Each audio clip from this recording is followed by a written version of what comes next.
Hi everybody, here's Krystian from TeamworkCast. And this is Nick, or Putty, whichever name you decide you want to use. And today we want to talk about something special, Nick.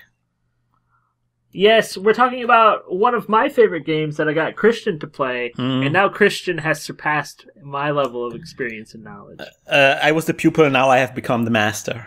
You've become more than the master. You've become the Noxella of this dyad. Now we're getting overhead. I'm not big. I was the pupil. Now I'm a slightly more experienced pupil, but I'm still a dirty noob. We are both actually dirty noobs.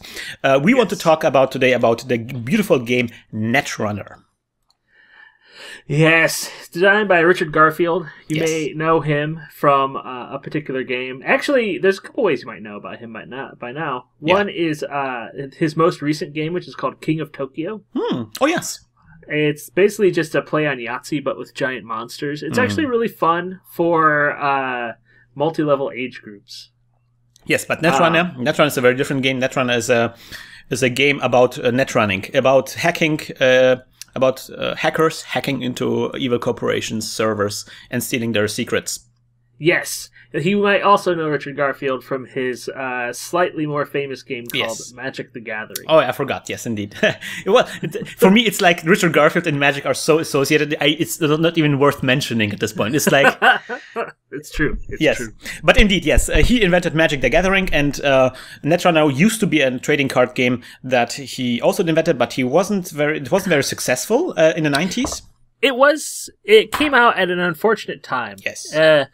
Consumers were fatigued by the number of CCGs out there, and it just sort of petered out and fell under the blanket, kind of. It was also a little bit complex, and it didn't really look that great, and it was like, generally it wasn't the right time. But now, Fantasy Flight Games re-released the game in a slightly different format and an upgraded visuals, and now apparently the time has come for this game to shine, because it has become basically the game that everybody's excited about right now.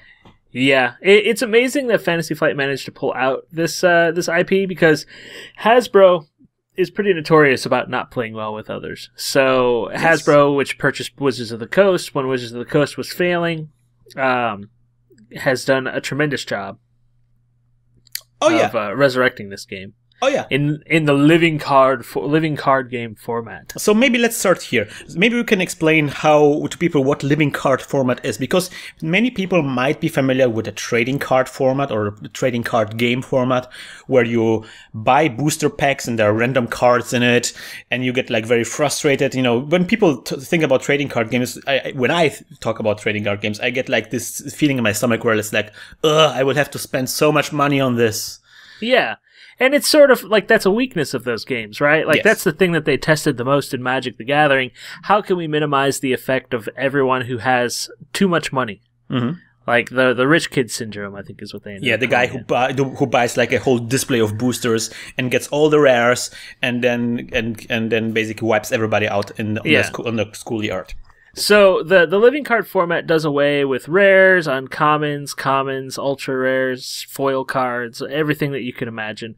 And basically, aside from the original set, which contains one of some cards, which we'll come back to in a second, because I know this bothers you, Krystian.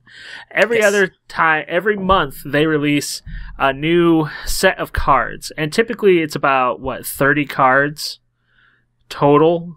Yes. 15 for each side, and then inside of that booster pack, or inside of that expansion, you get 3 of each card, because there can only be 3 of each card in a deck at any given time. Yes, and the important thing is it's completely not randomized, so you know exactly what you're going to get in those booster packs. And also, something that you mentioned, there is a core set, so you can basically treat it as a board game, that you just buy a box and you just play the box forever, not bothering about any kind of expansions. It's pretty functional from the get-go. So the way that, I guess sort of the next step in my mind is that the way this game is played... is that you select one of 2 different parts of this game. So they call this game asynchronous or asymmetrical. Asymmetrical, yes. So 2 players are engaged at the same goal in different ways. Yeah, so it's a little bit like StarCraft in this regard, where you have like this different, depending on which fraction you choose, the mechanics are different a little bit. But in StarCraft, it's just a little bit different. In Netrunner, it's completely different. You're playing a completely different games depending on which side you choose. So think of this as in The Matrix. Yeah. So one side is playing the all-powerful, all-controlling. In this case, they're not the robot people that have subjugated all of humanity. It is a corporate entity that has subjugated all of humanity. Yeah. Think about a movie like Hackers. You can either play as Acid Burn and Crash Override, or you can play as I don't know what the evil corporation is called in Hackers. I was going to say, I don't want to think about Hackers. It might be better to think about like Tron and the Allied Master Computer. That's a good one. And Tron himself fighting against the Allied Master Computer. Yes, it's all in this beautiful cyberpunk setting, which apparently, like Fantasy Flight Games invented, called Android. But you don't have to know the lore at all to get into this game. You just need to know there's a guy named Wizard who is awesome. Yes, indeed. So basically, maybe going a little bit more into actually how to play the game. Basically, the corporation's goal is to score agendas. They have evil agendas in their deck, which they want to advance, which they want to pay money on, and eventually develop and score them. And so that's their goal. And in order to advance those agendas, they put them into servers, and they put them hidden into servers. The runner doesn't know what kind of card they put on the table always. And they put money over a couple of turns on it. And when eventually the agenda develops, they can score it, and they get points for each agenda. And then if they reach 7 points, they win the game. Which usually is like 2, 3, 4 agendas. Yes. So for the hacker on the other side of the board, they have a rig, which is essentially their computer. They have a bunch of different programs that are installed onto these computers, and they make hacking runs on the various servers that the corporation has stuff installed in.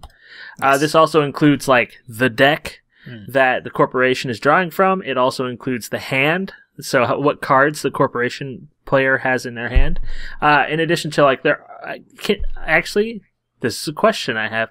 Can you make runs on the archives? Yes, you can. Okay. And does that remove cards from the game then? No, but the thing is, if the corporation discards cards, it really depends if the cards have been revealed or not. If they're not revealed, then they're still not revealed, even if they're in the archives, which is the discard pile. And if the hacker hacks the discard pile and there are not revealed cards in there might be agendas even in the discard pile. And then the cool thing about hacking the archives is that you score all the cards in the archives, not just one. Oh, that's fun. That's good to know. A tip for playing. So basically, this game is the most fun that I've had in a card game in years. Wait a minute, we haven't mentioned something very important, because the tricky part when the hacker hacks into servers. Oh, that's true. Is the corporation can set up like security programs that stop the hackers or hurt the hackers, which are called ICE. And of course, the hacker has ICE breakers, which they can use to destroy the ice. So that's basically the battle that is going on. The hacker is trying to break the ice, get through the ice, and the corporation is trying to raise the ice, increase the number of ice on their servers to make them more secure, to let them develop the agendas they need to develop. So within that, when a hacker is hacking the corporation, there's multiple ways that a hacker can deal with this.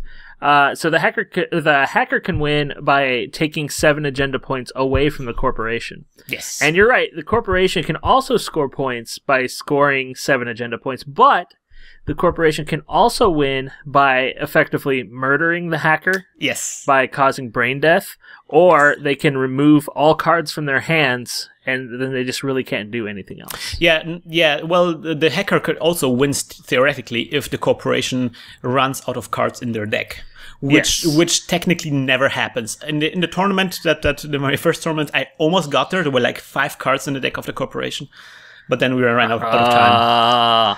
Oh, that's unfortunate. Yeah, but yeah, this basically never happens. Really, the three victory conditions: either the corporation scores 7 points, or the hacker scores 7 points, or the hacker gets killed in a very unfortunate accident involving guns or brain access interfaces. Mind bullets. Mind bullets, indeed. So you said this is a game that you were very much enjoying in recent times? I've enjoyed it. Krystian and I have been playing it a lot, but I played it a lot originally when I used to run Magic tournaments. We would have Netrunner tournaments to see who would win. And I've been sad that this game has been away for so long. But now it has returned in full force. Yes. We are both not very experienced at this. This was I recently went in my first tournament, and Nick has been playing for a longer time. But you haven't been playing in tournaments, right? I have not been playing in tournaments. There is there are not many tournaments around here, but I've been watching a group of gamers who seem to enjoy the game, and I've been thinking about trying to organize some. Oh, that would be really nice. So we are going to upload a couple of videos in a couple of days. Some tournaments that I played or I watched people play and I recorded, and we're going to comment on them. So this is just a short introduction into Netrunner if you want to understand what is going on there. We would also recommend you to check out the introduction, like the manual by Fantasy Flight Games itself. They have a very nice animated video that explains all the rules in great detail, so you understand exactly how the game works. And Nick, also, exactly. You had like a different rule thing, right? Yeah. So the rule book that they have is good, but it's pretty long and it's kind of difficult to navigate. If you want an easier to read instruction manual, you can always look at the Esoteric Order of Gamers. This is a group that takes rules to relatively complicated games and tries to boil them down into 3 or 4 pages. Sweet. So we're going to post a link to those as well, so you can check it out. And yeah, if you enjoy cyberpunk stuff, then I hope you will join us in our Netrunner videos, where we're going to comment some interesting games. Yes. Yes. See you then, guys. Bye-bye. Bye. Shit on me.